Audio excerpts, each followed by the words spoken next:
This video is presented by VoiceOver article. One day back in 1985, I received an unexpected phone call at my office from a man named Gordon Carl, not his real name but whose real name I'll never forget. The thing that initially struck me the most about the polished Mr. Carl was his heavy New York accent, like something you might hear in a gangster movie.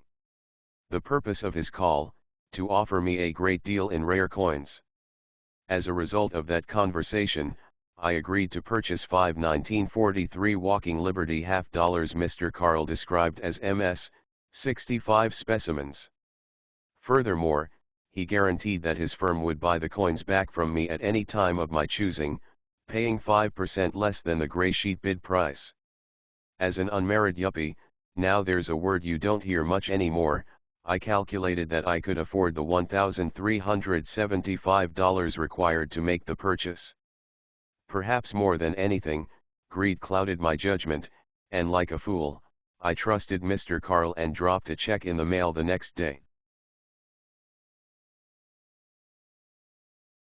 Later in 1985, Mr. Carl's company changed names. Rather than interpreting this as a flashing red warning signal, I eagerly sought to add more coins to my portfolio. Being a gregarious sort of fellow, I attempted to establish a friendly rapport with Mr. Carl and his associates. Looking back after all these years, what has irritated me perhaps more than anything is how this shyster must have smirked every time he heard my voice, for what a gullible, willing dupe I was. In 1989, I decided it was time to cash in my coins, so I called Mr. Carl.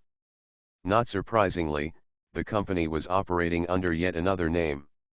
I couldn't get through to Mr. Carl, but ended up talking to his brother, Maurice, with whom I had never spoken. I informed him that I wanted to liquidate my Walking Liberty half-dollars in accordance with the buyback policy under which I had purchased them. Much to my disgust, he coldly declined, indicating his organization was not affiliated with those earlier companies, and was under no obligation whatsoever. In fact, he insinuated that he had never even heard of these outfits before, despite the fact that his brother, Gordon, factored prominently in these businesses. At that moment, the fog was finally lifted from my eyes. I had been scammed. Not knowing what else to do, I politely said goodbye, and hung up.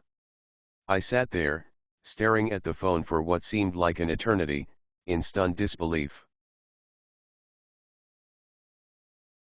Several days later, I took my 1943 walkers to a local coin dealer, the first step in submitting them to a third-party grading service. I didn't expect them to grade out as MS 65, but if they came back as MS 60 or MS 63, I could at least begin there to cut my losses. The dealer studied a couple of the coins closely under magnification, and then sadly declared the coins were damaged due to improper cleaning. He advised me not to have them professionally graded, because the cost of grading probably exceeded the value of the coins. With few options left, I put the tainted walkers in storage, vowing never to repeat this experience.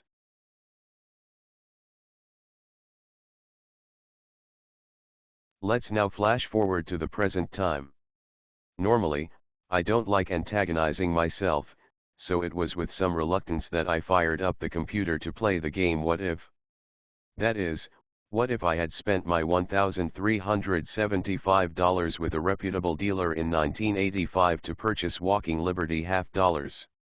What kind of value increases would I be enjoying today had I been smarter back then?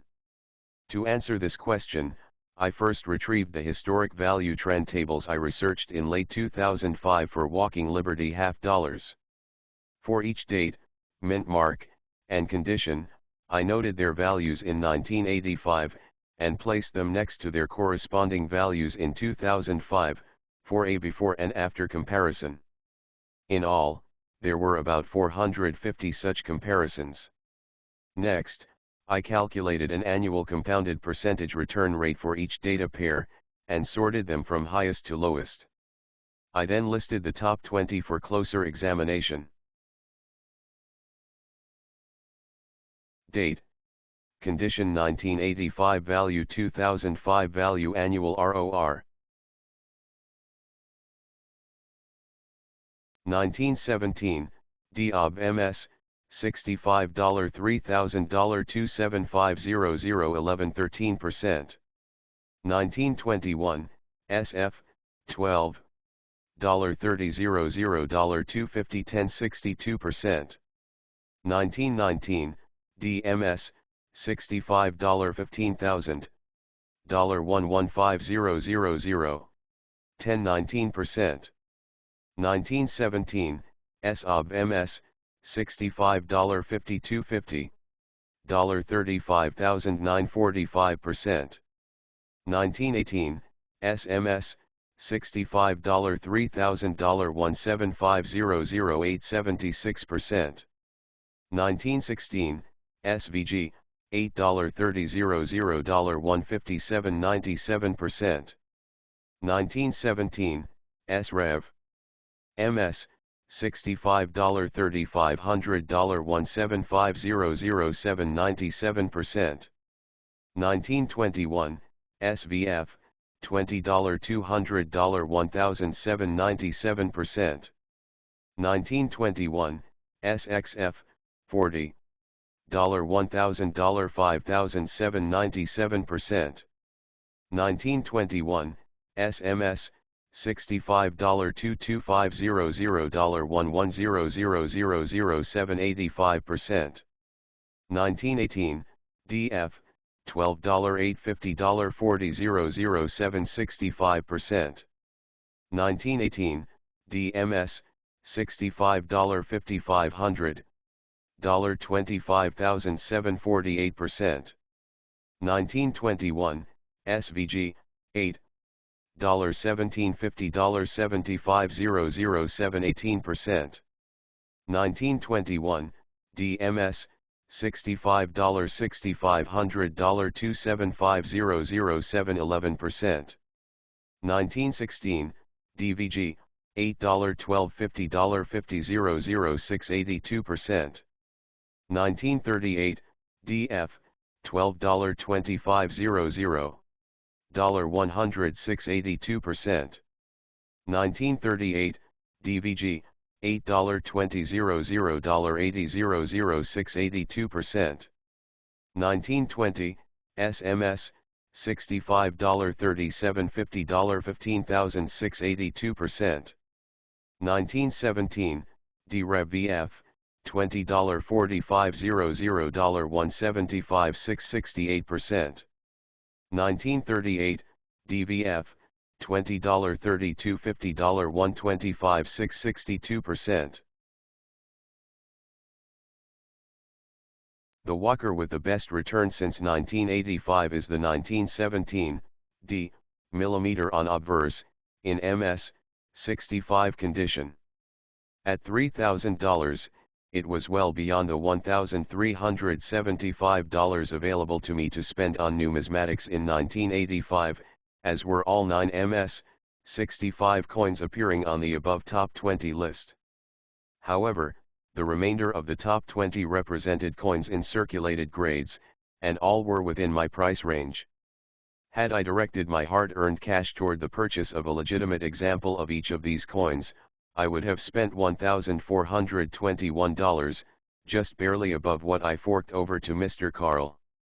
Today, those same walking Liberty halves are cumulatively worth more than $7,000. In pure financial terms, this increase computes to an annual compounded return rate of nearly 8.00%. If only I had known then. Take note that all 11 of the walkers that I wish I had added to my collection in 1985 are recognized as key and semi-key dates in the Walking Liberty half-dollar series. The fact that they are for well-circulated specimens, typically not the object of affection for promoters and speculators, suggests that what has propelled these coins to ever-increasing heights over the years is fueled by consistent collector demand. We can expect to see similar patterns in the future. If I were to conduct this same study in the year 2025, comparing retail values then to what they were in the year 2005, the top 20 would probably strongly resemble the top 20 in 2005.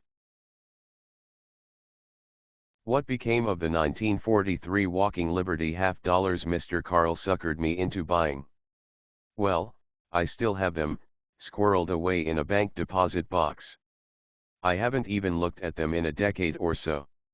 As I was writing the final words of this article, it finally dawned on me to ask one more question: how would my investment have performed had these been bona fide MS-65 specimens? Taking the same body of data used to derive the top 20 above, I started thumbing down the list, going down, down, and down some more. Finally, I came across the 1943 in MS-65 condition, on line 419. The annual rate of return of this coin since 1985 is a dismal -2.13%. That's a negative 2.13%. Ironically, even had Mr. Carl been an honest businessman, it still would have been a lousy investment for me. There are two lessons to be learned here. 1.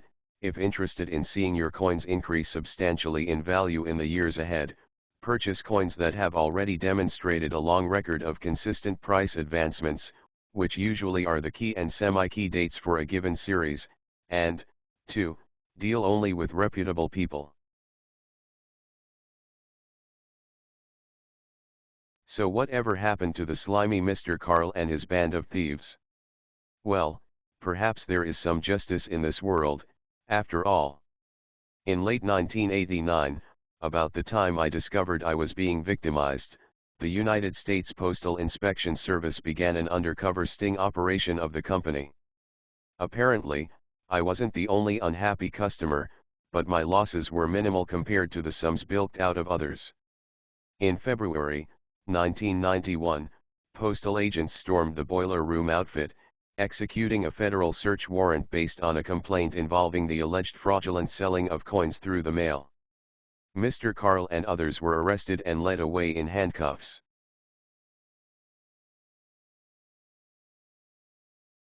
Postal authorities publicized that anyone with grievances against the company was encouraged to contact them, to help bolster their case against the defendants.